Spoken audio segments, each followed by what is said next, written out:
America అధ్యక్షుడు Donald Trump నోట ప్రపంచ యుద్ధం మాట. ట్రంప్ నోట ఈ మాట రాగానే వరల్డ్ వార్ అని చెప్పి మొత్తం ప్రపంచమే షేక్ అవుతున్న పరిస్థితి కనిపిస్తోంది. రష్యా ఉక్రెయిన్ యుద్ధం ఆపలేక ట్రంప్ చాలా ఫ్రస్ట్రేషన్లో ఉన్నారు. ఈ ఫ్రస్ట్రేషన్లోనే థర్డ్ వరల్డ్ వార్ తప్పదంటూ వార్నింగ్ ఇచ్చారు. ఎందుకు ఈ వార్నింగ్ ఇచ్చారు, దాని ప్రభావం ఏంటి అంటే ఏం చెప్తారు? ఎస్ అండి, అమెరికా అధ్యక్షుడు డొనాల్డ్ ట్రంప్ నోటులో నుండే మూడవ ప్రపంచ యుద్ధం అనే పదం రావడమే చాలా పెద్ద ప్రమాద గంటికలు సూచిస్తుందండి. ఇప్పుడు డొనాల్డ్ ట్రంప్ గారే అంటున్నాడు.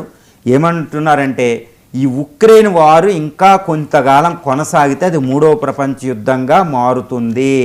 The present on going Ukraine Russia war if it is going on over a period of time it will be translated into a third world war అంటూ ఆయన మాటలో ప్రపంచాన్ని వణుకు తెప్పించే ఒక పెద్ద విషయాలన్నమాట. అది సామాన్యమైన విషయం కాదు. ఎందుకంటే ఉక్రెయిన్ వారు కోసం ఆపడానికి ట్రంప్ జెన్యూన్గా పనిచేస్తున్నారు. ఈ మాట నేననేది కాదు, అంతర్జాతీయ విశ్లేషకులు అనేది కాదు, రష్యాయే అంటుంది. రష్యా అధ్యక్షుడు, రష్యా విదేశాంగ మంత్రి లావ్రోవే ఆయన డైరెక్ట్గా అంటున్నారు, డొనాల్డ్ ట్రంప్ అమెరికా జెన్యూన్గా రష్యా ఉక్రెయిన్ యుద్ధాన్ని ఆపడానికి ప్రయత్నం చేస్తున్నారు అని అంటున్నారు. కానీ మరి ట్రంప్ 28 సూత్రాల పథకాన్ని అంటే పీస్ డీల్ని ప్రవేశపెట్టినా, ప్రపోజ్ చేసినా ఎందుకు యుద్ధం కొనసాగుతుంది? ఆ 28 సూత్రాల పీస్ ప్రపోజల్కి ఈవెన్ రష్యా కూడా ఓకే అంది. కానీ ఎందుకు ఆగడం లేదంటే ఉక్రెయిన్ అధ్యక్షుడు జెలెన్స్కీ ఇంకా యాక్సెప్ట్ చేయలేదు. ఆయన ఏది యాక్సెప్ట్ చేయలేదు, రిజెక్ట్ చేయలేదు, అలా ఉందన్నమాట. ఎందుకు ఉక్రెయిన్కి ఇంత ధైర్యం జెలెన్స్కీ కంటే దీని వెనకాల యూరోపియన్ కంట్రీస్ ఉన్నాయి. మిగిలిన నాటో దేశాలని యూరోపియన్ యూనియన్లో ఉన్న ముఖ్యంగా ఫ్రాన్సు, బ్రిటను, ఫ్రాన్సు, పోలాండ్ ఈ దేశాలన్నీ ఉక్రెయిన్ వెనకాలండి ఆయన ఒప్పించడం లేదు. ఎందుకంటే ఉక్రెయిన్కి 28 ట్రంప్ ప్రతిపాదించిన 28 సూత్రాల పీస్ ప్రపోజల్ని యాక్సెప్ట్ చేయడం అంటే ఉక్రెయిన్ వారు ఓడిపోయినట్టు, ఉక్రెయిన్ భూభాగం రష్యాకి వెళ్ళిపోయినట్టు. ముఖ్యంగా డోన్బాస్ రీజన్ అంటే రష్యా ఏదైతే కోరుకుని యుద్ధం మొదలెట్టిందో అన్నీ ఈరోజు రష్యా తీసుకోలేదండి, ట్రంపే ఇచ్చేస్తున్నాడు. ముఖ్యంగా డోన్బాస్ 20% టెరిటరీ ఇవ్వడం, ఉక్రెయిన్ ఎప్పుడూ నాటోలో జాయిన్ అవ్వకపోవడం, ఇంకా ఉక్రెయిన్ అధ్యక్షుడు దిగిపోవడం, అక్కడ ఎలక్షన్ పెట్టడం, అక్కడ ఉన్న రష్యన్స్కి పూర్తి భద్రత, ఎప్పుడు కూడా నాన్ న్యూక్లియర్, ఎప్పుడు న్యూక్లియర్ వెపన్స్ ఇది తెచ్చుకోకూడదు ఉక్రెయిన్లో ఆర్మీ మీద కూడా ఒక విధింపులు, షరతులు విధిస్తారు, ఎక్కువ ఆర్మీ పెంచుకోవడం. ఈ విధంగా అంటే ట్రంప్ ఏదైతే ఆశిస్తున్నాడో ఉక్రెయిన్ నుండి అదంతా ఆయనకు వచ్చేసినట్టు. మరి దీనివల్ల యూరోపియన్ కంట్రీస్కి ఏది ప్రాబ్లము అంటే అక్కడ ఏంటంటే ఇంకా ఆ దేశాలు ఓడిపోయినట్టు. పుతిన్ వెంటనే ఇప్పుడు ఉక్రెయిన్ తర్వాత ఇంకొక నాటో దేశాన్ని ఆయన అటాక్ చేయొచ్చు, అది భయం అనమాట యూరోపియన్. అందుకని వాళ్ళు యాక్సెప్ట్ చేయడంలే. బట్ ట్రంప్ ఎట్టి పరిస్థితుల్లో యూరోప్లో ఈ గొడవను వదిలించి వెంటనే చైనా మీద దృష్టి పెట్టాలని వెంటనే ట్రంప్ తన యుఎస్ సెక్యూరిటీ స్ట్రాటజీ రిపోర్ట్ ప్రకారం ఆయన చైనా మీద దృష్టి పెట్టడానికి ఇక్కడ యూరోప్లో శాంతి కోరుకుంటున్నాడు. ముఖ్యంగా పుతిన్ గారితో ఆయన శాంతి కోరుకుంటున్నాడు. ఎందుకంటే వృద్ధ ట్రంప్ రష్యా కంటే అక్కడ చైనా డేంజర్ అయింది కాబట్టి రష్యాతో శాంతి నెలకొల్పుకొని చైనా మీద దృష్టి పెట్టాలి ఇండో పసిఫిక్ రీజన్లో. కాబట్టి ఆయన శాంతి కోరుకుంటున్నాడు, జెన్యూన్గా ట్రంప్ కోరుకుంటున్నాడు. అందుకే ఆయన వార్నింగ్ అనమాట. అంటే ఎవరికి వార్నింగ్ ఇచ్చారు అంటే ఇటు నాటోకి వార్నింగు, అదేవిధంగా పుతిన్ గారికి కూడా వార్నింగ్. ఎట్టి పరిస్థితులు తొందరగా పీస్ రావాలి, నాటో దేశాల ముందు అర్జెంటుగా ఒప్పుకోండి, ఉక్రెయిన్ వారు ఆపండి, లేదా ఇది మూడో ప్రపంచ యుద్ధం ఆపుతుంది. తర్వాత నేను ఏం చెప్పినా మీరు వినరు, అనవసరంగా మూడో ప్రపంచ యుద్ధం అంటే న్యూక్లియర్ వెపన్స్, తర్వాత డెడ్లీ హ్యాండ్ అని ఇవని, తర్వాత న్యూక్లియర్ వింటర్, ఇవంతా కళ్ళకు కట్టినట్టు ఆయన వార్నింగ్ అనమాట. యుఎస్ ప్రెసిడెంట్ నోట్లోంచి ప్రత్యక్షంగా వార్నింగ్ అంటే అది ప్రపంచాన్ని వణికి తెప్పించే అంశం. ఇంకోటి ఈయన ఈ వార్నింగ్ ఇవ్వడం ఇంకొక దృష్ట్యా కూడా అక్కడ జపాన్, చైనా దగ్గర కూడా ఆందోళన. అక్కడ ఇప్పుడు నిన్న యునైటెడ్ స్టేట్స్ ఆఫ్ అమెరికాకి చెందిన B-2 బాంబర్సు, తర్వాత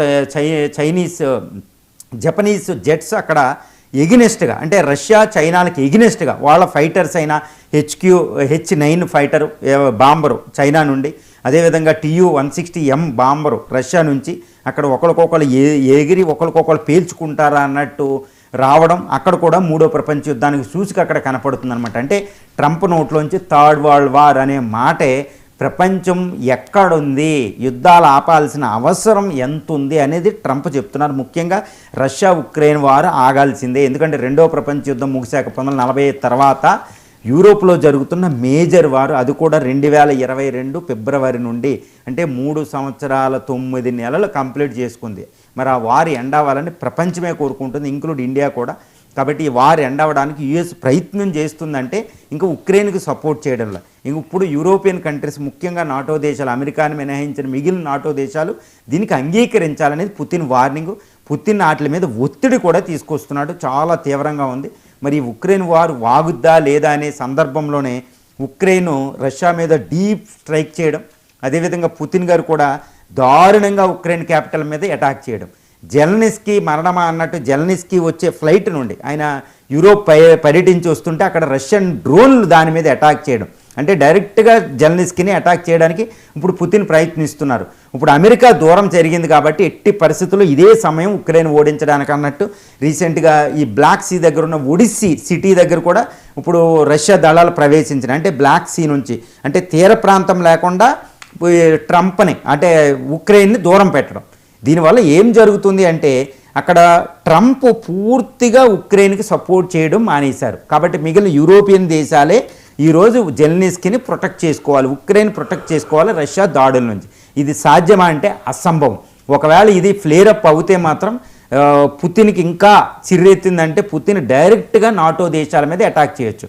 అక్కడ అమెరికా అక్కడికి రాలేదు అంటే అసలు నాటో దేశాలు మిగిలిన నాటో దేశాలు అసలు రష్యా ముందు నిలబడడం అనేది ఎట్టి పరిస్థితుల్లో సాధ్యం కాదు. దానివల్ల ఆయన మూడో ప్రపంచ యుద్ధం చెప్తున్నారు. అంటే ఏంటి, ఎందుకు అంటే ట్రంప్ నేను ఇంకా నాటో దేశాల జోలికి రాను, నాటో ప్రొటెక్షన్కి రాను, యూరోప్ తన దారి తానే చూసుకోవాలి, నా వల్ల కాదని ట్రంప్ దూరం అయ్యారు. అంటే ఏంటి, పుతిన్కి ఫ్రీ హ్యాండ్ ఇచ్చేశారు మిగిలిన యూరోప్ మీద అటాక్ చేసుకోవచ్చని. అమెరికా రాకపోతే ట్రంప్కి ఇది పెద్ద ఇష్యూయే కాదు. అందువల్ల మూడో ప్రపంచ యుద్ధం వస్తుంది, నా వల్ల కాదు, మీరు ఇమ్మీడియట్గా పీస్ డీల్ చేసుకోండి, ఉక్రెయిన్ని ఒప్పించండి, జెలెన్స్కీని ఒప్పించి యుద్ధాన్ని ఆపండి అని ట్రంప్ చాలా తీవ్రమైన వార్నింగ్ ఇచ్చారు. ఇది హ్యుమానిటీకి మానవాళికి చాలా మంచి వార్నింగే ఎవరు ట్రంప్ గారు ఇచ్చిందని మనం చెప్పుకోవచ్చు. రైట్, ఇక ఫైనల్గా